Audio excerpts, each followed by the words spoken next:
Data protection and privacy teams are under more pressure than ever with new laws, AI oversight, data breaches, and the constant expectation to do more with fewer resources. That's why TrustArc built a modern privacy and data protection management platform powered by Arc Intelligence. It unifies your tools, automates the work that slows you down, and surfaces what matters most right when you need it. From guided quick actions to our intelligent assistant, Ask Arc, you get credible, contextual answers backed by expert research, not generic AI guesses. Finally, privacy that works the way privacy pros work. Learn how TrustArc helps teams move faster with confidence at trustarc.com/serious-privacy. That's trustarc.com/serious-privacy.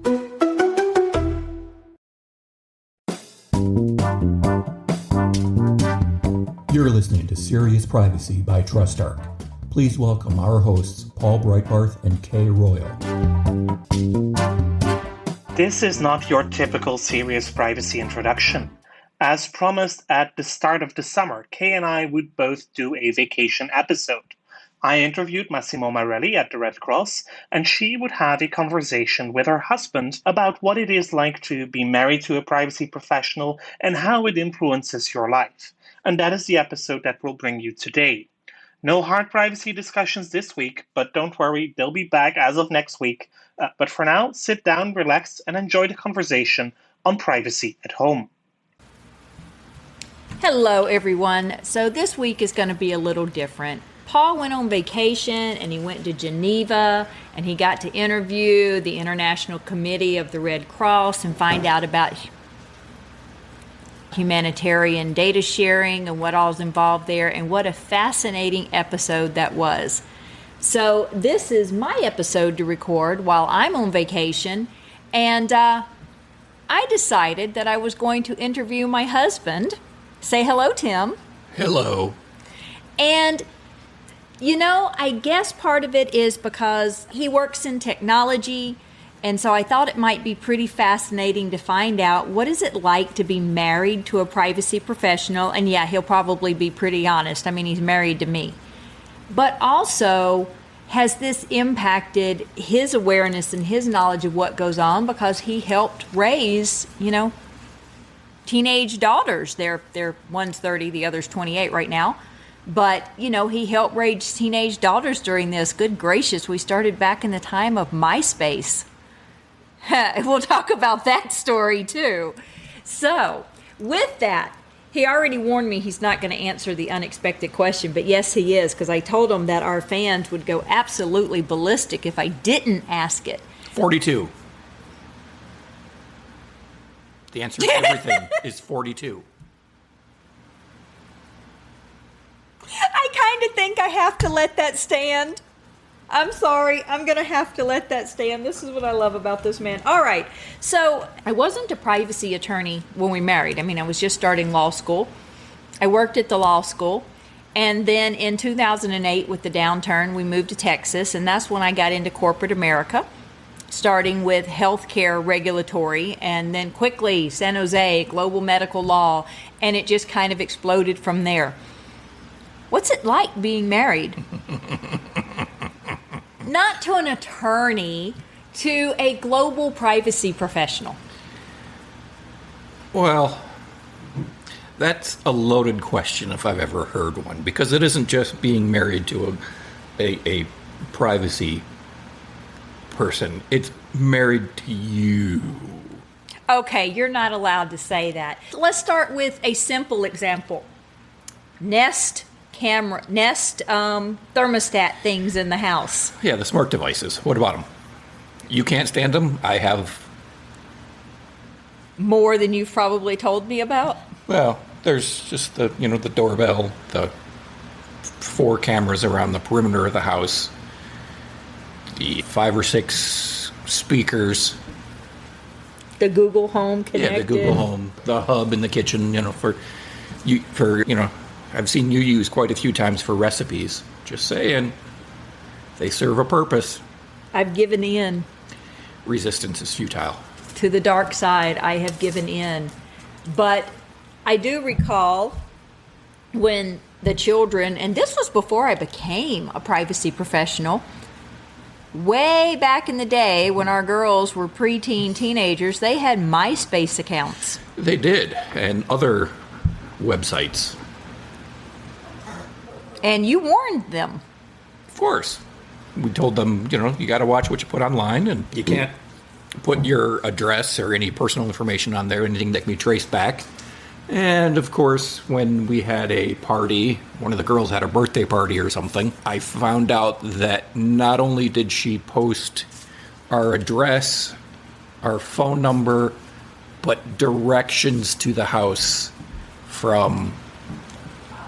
basically from the nearest freeway. All of it online, all of it accessible by anyone not logged into whatever website it was. For some reason, it was public because they wanted their invitation to be public. Yeah, so that was fun. That was a nice conversation with her about that again. And it was interesting because I think one of the girls had a birthday party at the mall and had posted exactly where they were going to be at the mall and what they were wearing, so friends of friends would recognize them. Yeah, And I think at that time we caught a child predator homing in on one of their friends' little sisters. I don't remember that. Yeah, I do. It became a big issue. So we gave them advance warning. I mean, I flat out told them that if they write it down on a piece of paper or in a book and they stick it under their mattress, fine, it's private. But anything they put online was ours. How did you use technology to do that? To mitigate that from happening? There was an application I was able to use and install on their machine. They only used one of the computers in the house. And they were only allowed to use them out in public areas. They were not allowed to take them to their bedrooms and use. It was a keystroke logger, and then it would also take snapshots at predetermined intervals of what's on their screen. And it would be checking for, certain keywords, and it would block certain websites.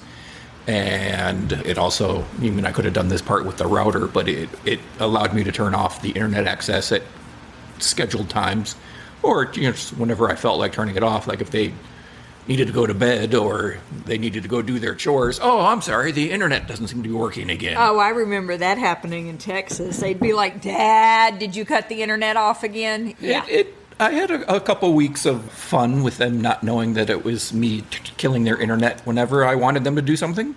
But it was interesting. Well, okay. I think we need to apologize in case you hear some random dogs barking in the background. We don't need to surprise any of our listeners with random dog barkings in the background. They know what that's from. Yeah, they know about the cats, but the dogs normally hang out with me when Kay's in her office. So since we're in here together, the dogs are going ballistic, being a little more vocal. And my sound area is much, much bigger than normal, too. So I apologize in advance if the sound quality of this recording isn't up to snuff. But squirrel moment here, if you recognize my husband's voice, it might be because he is the voiceover for the introduction and the exit. Yeah, that's right. I forgot I did that. You did that, and there was no modification to your voice whatsoever. No, and I didn't have radio voice at the time. Oh, but I like radio voice. I don't have it right now either.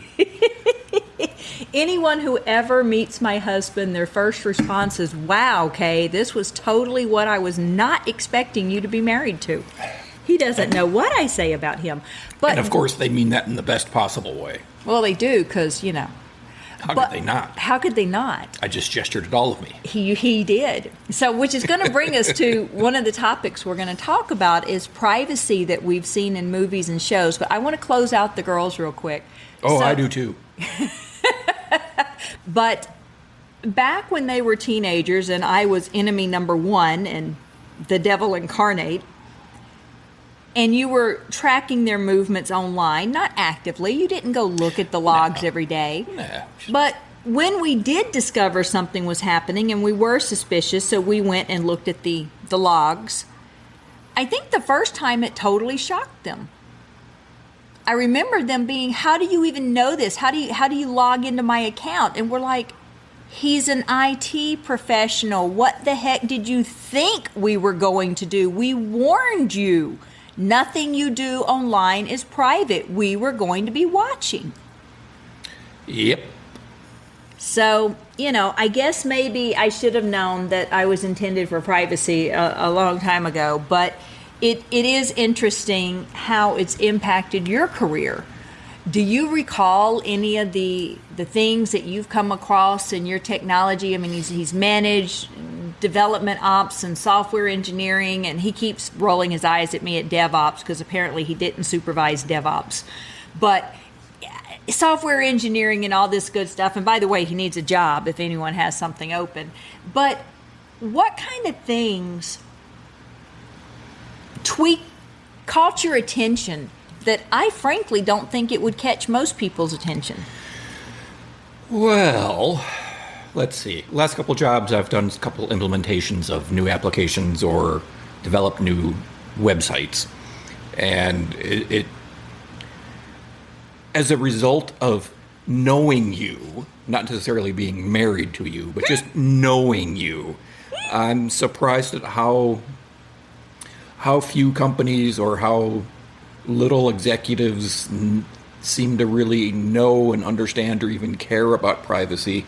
And to that extent, they don't really roll it into their development plans or their priorities until like a week before go live. Oh, you give you a whole week? Yeah. Oh, wow. That's a blessing, actually. I do recall a couple of times you hypothetically have asked me, would this be a problem? Yeah, there have been a few times where, there'd be some hypothetical questions being asked about, customer data. Storing credit cards in open text in an Excel file? Yeah. The call center, writing down credit card numbers when, there's a system issue and they can't process it right now. Oh, I'll try again in an hour when the system comes back online. So they write down their credit card number, and it's just like, no. And that's one of the things I seem to recall at one of the companies I was at, that when I kept asking to go to the various locations, especially the call centers, the person I reported to kept asking why. I said, because I need to see what they do on the ground in person. I know the processes we roll out. I know the policies that are pushed out. I know the training that we provide, but I'm not there watching what do they write on Post-it notes. What are they jotting down on dry erase boards? What are they writing in an email and sending it to desktop support saying, hey, I can't get this to work. Here, can you try? And they include their name, phone number, address, credit card number, not just, the last four or first the full six. Thing. The full credit card number with expiration date. And CVV. It's everything you need to know. And it's just like, oh my gosh. What are you doing? And here's the thing. You don't supervise the call center. Nope. So there's no supervisor in the call center. There's no supervisor for the help desk or any technician that would have picked up on this or did pick up on this. Well, it's not that the supervisor either in the call center or in help desk didn't pick up on it. The email came directly from the CSR and went to IT. So, and when they don't know who in IT, they send it to IT staff. So the entire IT department gets the email. Like the group email thing. And then Tim goes, ooh, hypothetically, is this a problem? No. Well, this is after the security team sees what it is and we're like, oh gosh, they'll send a reply to the CSR saying, don't do this. And let's be clear, we're not disclosing what company this would have been with, any that. Well, it's all hypothetical. It's all hypothetical. We want to be very sure that we don't disclose anything actual that may have happened, because I'm quite sure once you alerted the company and the security officer, they fixed the issues. Yes. Yes. Before I left, I know that they had monitoring software so that it automatically would mask credit card info in the emails. There's technology that can solve a lot of the problems. Yep. Let's get to the next part that I think is really fascinating. What would that be? We're going to talk about privacy in movies or shows. Now, y'all all know I'm a geek. I mean, it's not like I hosted an episode on cosplaying, right? So there are some that I know come to mind for people, such as what? Enemy of the State. Enemy of the State, The Circle. Geez, I'm drawing a blank. Was The Net, maybe? I'd have to look and see. I know there's one that I've mentioned, and it may have not been cut out of the podcast episode, about Daredevil, that he can hear things. And there was one where he mentioned he heard someone's heart speed up or do something, and the guy's like, Foggy was like, wait a minute, are you telling me that you listened to her heartbeat without her permission? I mean, I had to back that screen up and take a shot of that because that was pretty awesome. People don't realize the elements of privacy that are sinking its way into it. I think the one you're thinking of is the Last Bourne movie, where the CIA wanted a back door into a Silicon Valley social media company, and the guy was going to go public with them, so they were going to kill him.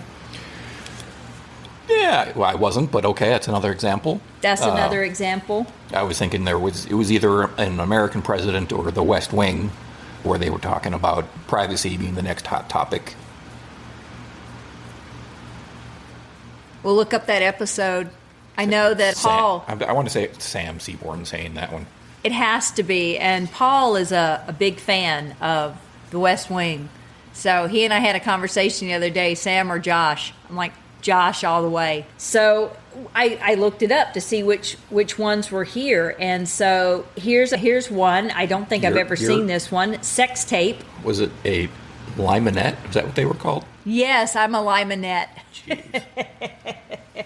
So a sex tape where a married couple wakes up and discovers the sex tape they made the evening before has gone missing, leading to a frantic search for its whereabouts. I've never seen that movie. I had no interest in seeing that movie. But it happens. I mean, it happens in real life. And quite often they base... Yeah, well, not necessarily with those types of tapes, but with other things as well. Well, that's true. I mean, there's the big case of, was it Taylor Swift, that somebody was spying on her through the keyhole of the hotel? Yeah, well, there's all kinds of... Gosh, what was that called? A couple years ago, there was... Well, I mean... Massive leak of celebrity photos. Oh, yes. And then there was also the media companies. Was it Sony? They had the hack. They had the emails and everything about what they were saying about the stars and everything like that. Here's one about ordinary people. The accidental death of an older son of a family strains the relationship among the... I don't know how that possibly involves privacy, but okay, there we go. Yeah, that... It had Robert Redford in it, and Donald Sutherland, and Mary... No, it was directed by Robert Redford. Excuse me. It was 1980. Yeah, it was a classic movie. I don't remember watching it, but I know it was... How about Non? I kind of remember that. What? In a world without anonymity or crime, a detective... In a world without anonymity. I can't even say that word. Anemone. Anemone. Anonymity? Don't hurt yourself, kid. Gonna go touch the butt. We are geeks.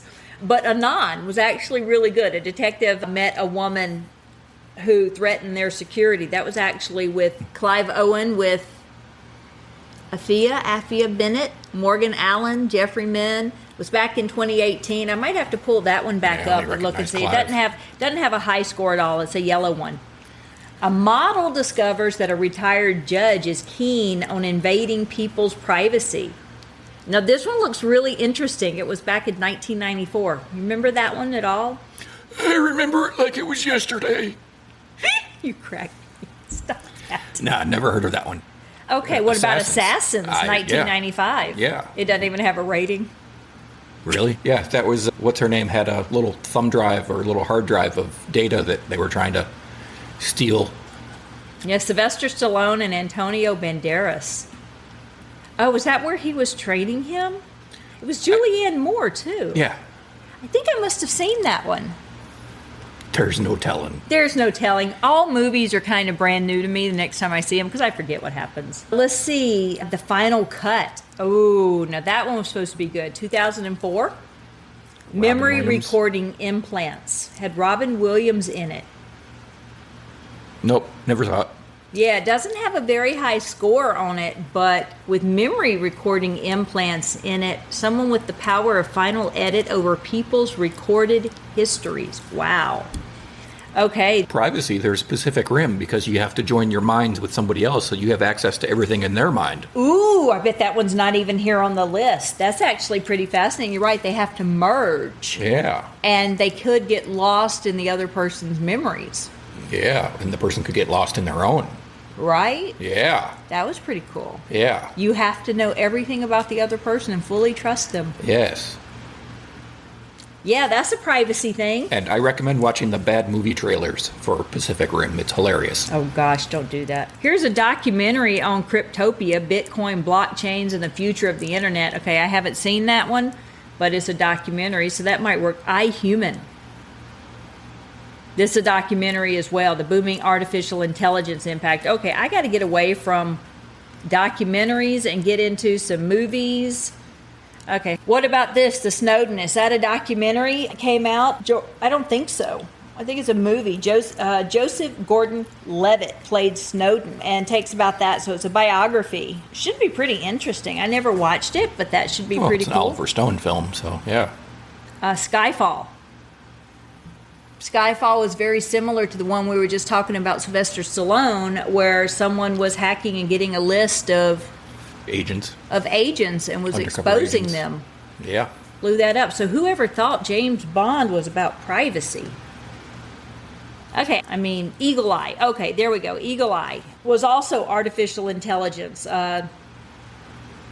Was hacking and was trying to kill the whole leadership of the USA, and it includes ways to circumvent biometric looks to stimulate a military simulation and all this good stuff, which is pretty cool. Yeah, and then there was like Dumb and Dumber, which was obviously lacking any type of artificial intelligence. Or intelligence. Yeah. Were you setting me up for that one? Yeah. Yeah, because you know I hate that movie. Yeah, threw you a softball. Okay. War Games. War Games was one of the first ones that people, I think, really recognized how technology really could be used in the general population. Which, I mean, none of these movies date before, when was War Games? I don't even know. 80-something, wasn't it? I was going to say, none of them could possibly date before the 1970s. Because we weren't even really talking about privacy before the 1970s. 1970s. Yeah, well, we didn't have personal computers really till 78, 79. We didn't, yeah. Mass market of PCs started in the 70s, which is, I believe... Late 70s, they had the Apple II come out. And then IBM started releasing their PCs. Right. And so that's when privacy started becoming a really big issue. I mean, do you remember that? So you would have been in high school around that time? In 78? No, in the 80s. In the 80s? Sure. I eventually made it into high school. I remember those days. They weren't that long ago. So you were in a more affluent society. Yes. What was your access like to computers, and what was high school like with that? I mean, we didn't have cell phones. No, cell phones weren't around yet, but we had a computer at home, an Apple II Plus from when? 79 on, and then we got a Apple IIc, which is what I used basically through high school, and then I brought to college. So I had access whenever I wanted to get onto the computer, and we had the modem, so I was able to connect it to a phone line and hope no one picked up the phone downstairs and ruined my connection. I vaguely remember that.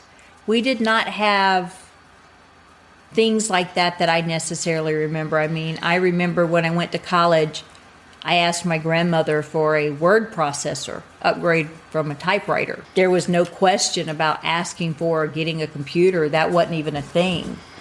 Yeah. And then I remember when cell phones started coming out. I remember the first cell phones, good Lord, you could have batted that thing around like a cricket match and not broken it. Yeah, the good old Nokias. No, I was thinking the big Motorola. Oh, the big Motorola bricks. First ones, yeah. Yeah. And car phones and bag phones. Yeah. Well, back was going to say, I had the quote-unquote internet access back before, I think, like, AOL was a thing. The only things that were out there to connect to were BBSs, bulletin board services. Like, God, I think that had the actual chat rooms. I think one of them was like Delphi or something like that, where, yeah, it was all, there was no user interface. It was all from the command line, just typing in stuff. And then you'd get a list of commands and you have to type in what you want. And then it would, filter out that way.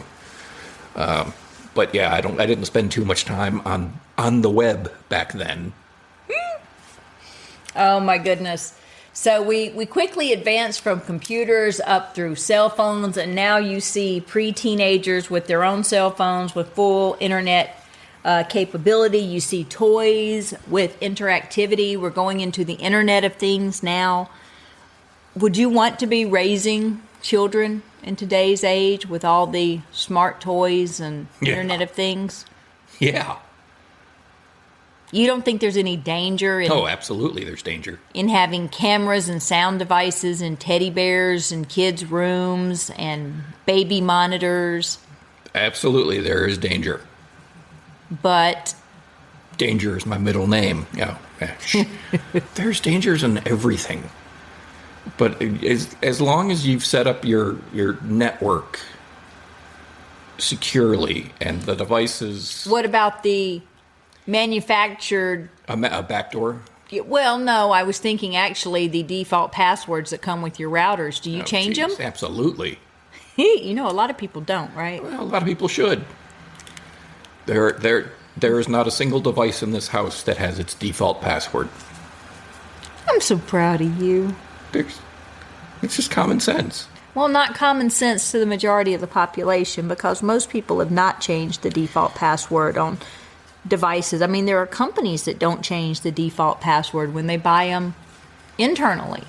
Yeah, well, to quote Spaceballs, they need to buy new luggage. I lost you on that one? His code on his suitcase was 123456, that was the default. And so when they got the password to get the air from the planet, whatever, he said his password, and he's like, I gotta go buy new luggage. Oh, is that kind of like they hacked my password, now I need to get a new dog? Yeah. Okay, got it. And the whole thing, nobody knows who you are on the internet? Right. And that's so not true. Well, they're saying that a dog could be on it and you'd never know. Well, you'd never know who it is hacking it. And the scams that are coming out nowadays, I mean, did you personally, or did you help develop any type of awareness campaigns for employees, like sending out phishing emails or anything like that? I did not have it. Well, there would be times where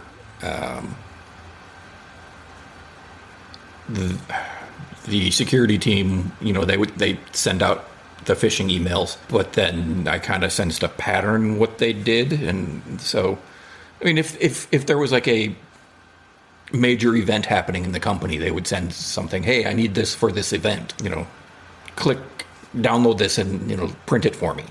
And that's attachment's a fraudulent thing. So I would send suggestions, hey, you guys should send a phishing email about this particular thing. You could probably get a whole lot of people.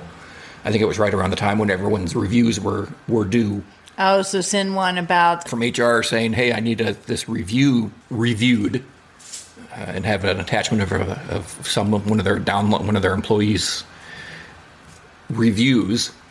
And I'm doing air quotes because I know you guys can see them. Well, I think that's pretty fascinating. What do you think is the number one thing that we need to do in American corporations to be safe? Educate. Everyone top down? Because a lot of companies, their CEOs don't take the training and they excuse that. Yeah. I was at one company where the president was still using a particular browser that was unsupported. Even though we'd all switched to a different browser, he was still using no unsupported browsers, but it's hard to get people to change their habits. It's even harder to get the general population of employees to change their habits when it's not driven both by top down and by bottom up. I mean, this needs to be something that's completely supported. What do you think the general public needs to do to protect themselves? Well, other than boxing up all of their electronic devices and returning them, which is an option. It's an option. Not going to happen. They have to be educated as well. But what's the number one thing they can do? I mean, you say education. I get education. We put education now. Education's in the privacy notices. Privacy notices are on pretty much everything, Yeah, but and nobody reads them. that. No, they Who would don't. want to read that? But that's what I start reading. Why do we keep writing privacy notices if we know people don't read them? How else can you tell people if you don't tell people? It's kind of like the you say education, end user terms. but what do you mean educate? How do you educate people? We're telling them and they're not reading.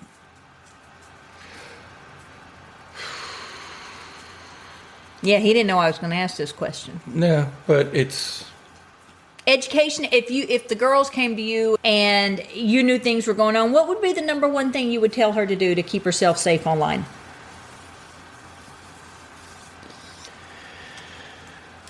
there's so many different things. Well, I have one thing that I tell people to do first, period. This is by far the first thing to do, but If you don't want it known, don't put it out there. well, that's a good one. I was thinking multi-factor authentication Yeah, on two-factor. everything. Yeah, but a lot of people aren't going to set that up because they don't know what that is. Well, and then they that's- get inconvenienced by it. That's a lot of big words. I don't know what that means. I do, but people don't. Were you mocking people? I was mocking people who don't know what 2FA is or multi-factor authentication is. But they like single sign-on. Let their computer remember all of their passwords. Jeez, I hate single sign-on. I mean, I haven't looked lately what the most common passwords were 2020 or 2021. Let's see what the top passwords were. I know we're kind of rambling here, but this is kind of what it's like to be married. So 2021, top passwords. Well, it's like being married Number to her. 1. 1, 2, 3, 4, 5, 6. Number 2. I have to go change my luggage. All the way up to 9. Number QWERTY. 3, QWERTY. Number 4, password, not even capitalized. Number 5, 1, 2, 3, 4, 5. Number 6, QWERTY 1, 2, 3. Number 7, now see if people can figure this out. 1Q, you're going to all look at your keyboards, I know. 1Q, 2W, 3E. This only gives us the top 10. The ones after that are 1 through 8, and then 1, 1, 1, 1, 1, 1. And then all the way from 1 through 9 and 0. And there are different ones that we have, but this one was interesting. I'm surprised 8675309 is not on there. Right? Well, we're old now. Most people. lot of people are gonna remember. That's elevator music, sweetie. Grocery store music. So they analyzed, and I'm looking at cybernews.com, best password managers, most common 2021 popular password statistics according to research. They analyzed 15.2 billion passwords according to different categories of terms, and we'll go over the most interesting aspects of each category that we've looked at. Most popular year used in password, 1900 to 2020 were the most used by people when they made passwords. Make a rough assumption, people generally use years in their passwords to mark their birth year, the year the password was created, or a special year. The most popular year was, any idea? Birth year. 2010, with nearly 10 million versions of this year used in passwords. The second most popular, 1987. At 8.4 million, and the third was 1991 at 8.3 million. So it's really interesting. Kind of reminds me, I think it was Clear and Present Danger, Harrison Ford. They were trying to break into drug cartel's account to get the money, and they sent it down to Langley, and the computer analyst at Langley was like, well, what do you think it is? Think it's birth year? And then you type something in. No. Do you think it's wife's birth year? No. Child's birthday? Nope. Child's birthday in reverse? Nope. And they're like, okay, well, this is going to take a while. So Harrison Ford and James Earl Jones start walking away. And then you hear, got it. It's wife's birthday, son's birthday in reverse, and something else. And it was just like, dang. Right. So they say that 1940s to 1990 correlates to birth years of the password creators, but the spike in 2010 most likely doesn't match birth year, but may be a combination of password creation and special 10. The spike in 2000 could be birth years, but could also be special years as it was the turn of the millennium. Then when there was the internet's favorite name as a password, the winner is Eva. For naming your internet, the most common name to use in a password is Eva. Wally? That's what I don't know. The second name is Alex, which comes in about 50,000 less than Eva does. So Eva and Alex are the most common names used in a password. After that, it's Anna, and then down to the least, number 10 is Daniel. So they use these in passwords. I've never used a name in a password. That's interesting. The world's favorite sports team and sports used in creating. Looking at data for sports teams, you can see who's popular around the world, not only the teams, but the sports. So the number one sports team is the NBA Phoenix Suns, used in a password.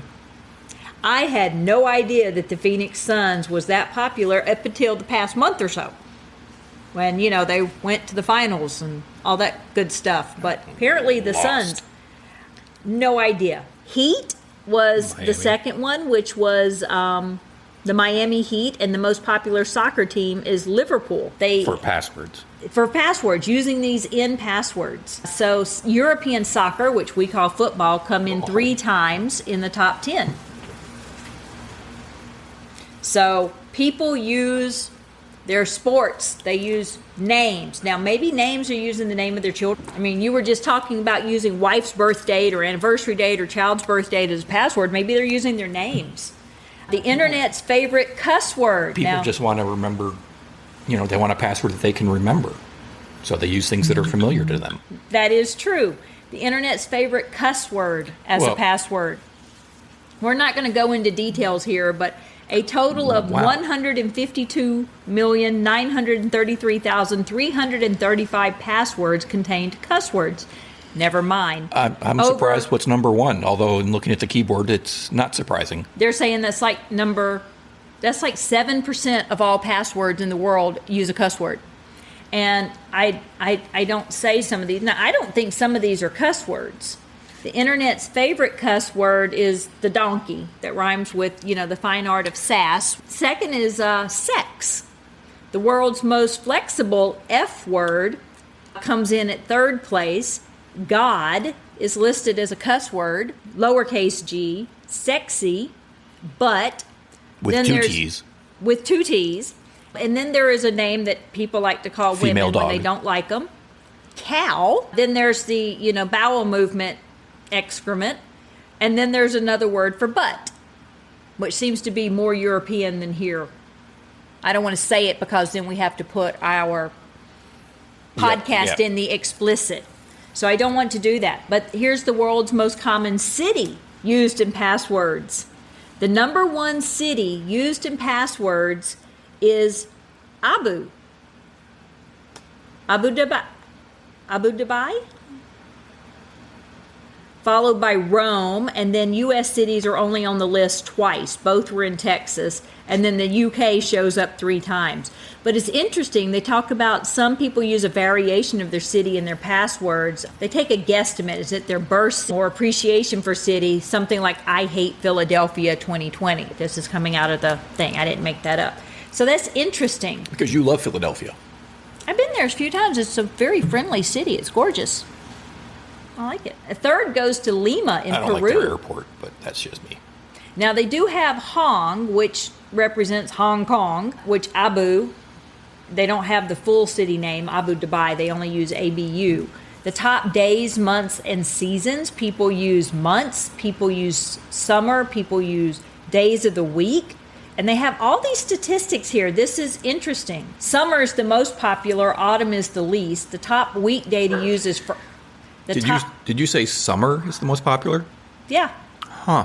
They said they're glad to see people have good sense. Yes. Well, I was just thinking of Olaf singing about summer. The top weekday is Friday, but there's no reason for Saturday to be at the bottom. Common sense would suggest Monday would be the least popular. In or out, dogs? All right, so we're only going to go through a few more passwords. There's only a couple more left. The best food for passwords. Pizza? Not even on the list. Darn it. This accounted for only about 1.9%. Is ice. Ice, baby. Although it does say the number one food-related word is pan, and the number 2 is ice. So I guess I'm looking at the others. And then you have tea, pie, nut, fish, water, butter, cookie, rice, and cake. Chocolate's not even here. A lot of people probably have trouble spelling chocolate. Ah, there we go. So there we go. So the most important thing to know is that it's hard to make a judgment as to why. So they give us a wonderful graph here about looking at the length of passwords used in terms of the number of characters. Unfortunately, most passwords had 8 or fewer characters. Now, I know that we're even talking about companies moving to 14-character passwords.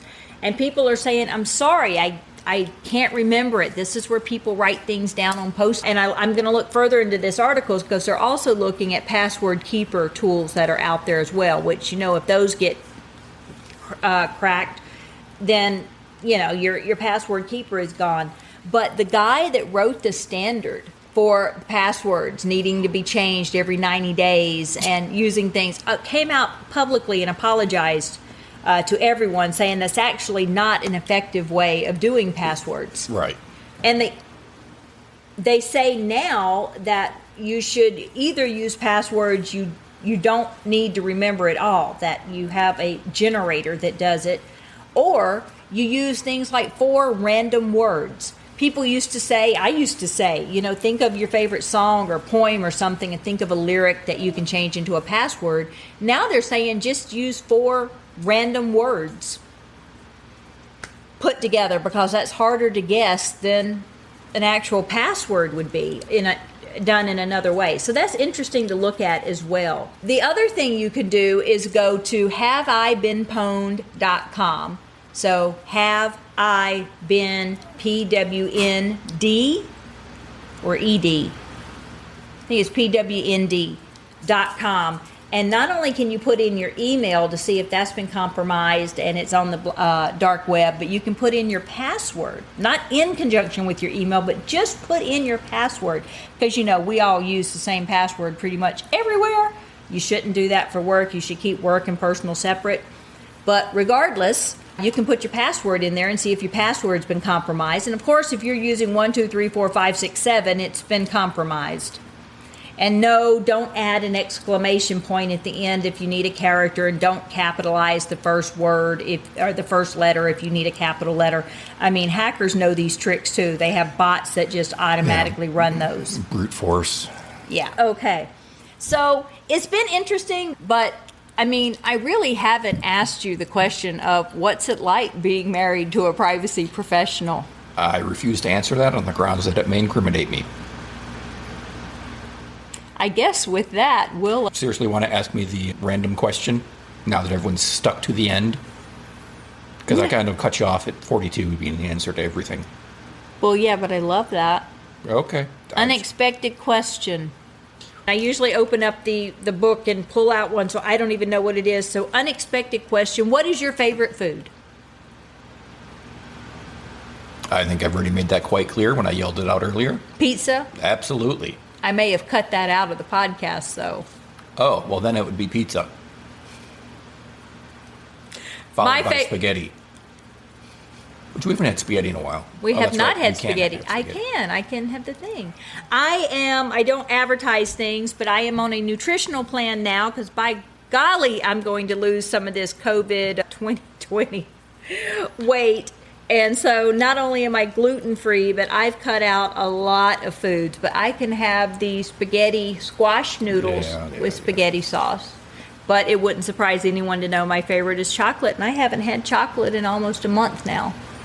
Which would explain the lack of motivation and just overall I think Molly's telling you don't go there. The lack of energy. Yes, I believe Molly's telling me to shut up. So my favorite food that I haven't had in nearly a month is chocolate, although I shouldn't say that because there was a recipe that you could mix cocoa powder with heavy whipping cream and monk fruit sweetener and make a chocolate mousse. So I did have some of that, but it is very calorie intense, so I can't do that very much. So with that, I will go ahead and provide the ending. I don't know if Paul is going to or not, but I will provide the ending. So if you like us, please, if you like Tim, if you like Paul and I's podcast, if you like Serious Privacy, please do rate and review us on your favorite app. We do like those reviews as well. Please keep sending us your questions and your comments. We may do another fan episode coming in soon. We'll post this on the LinkedIn page for Serious Privacy, but we'll also send it out across Twitter and all over the social networks that because privacy people aren't there we go. Yeah. So we'll post it, but please do like and follow us. You can find me and Paul both on LinkedIn as well as Serious Privacy. You can find me on Twitter at Heart of Privacy, and you can find Paul at EuroPaulB. The podcast is Podcast Privacy. I hope you enjoyed the show, taking a little bit of a break from the most heavy privacy topics that we cover, because China just, passed the final revision of their privacy laws. And with that, back to vacation. Thank you, Tim, for joining us. So until next time, Tim, let's say bye to our guests. Bye, guests. Bye, y'all. Aren't I the guest? You are the guest. Let's say bye to our listeners. Bye, listeners. Bye, y'all. Oh, boy. Molly says bye, too. And goodbye from me as well. Until next week. That was Serious Privacy.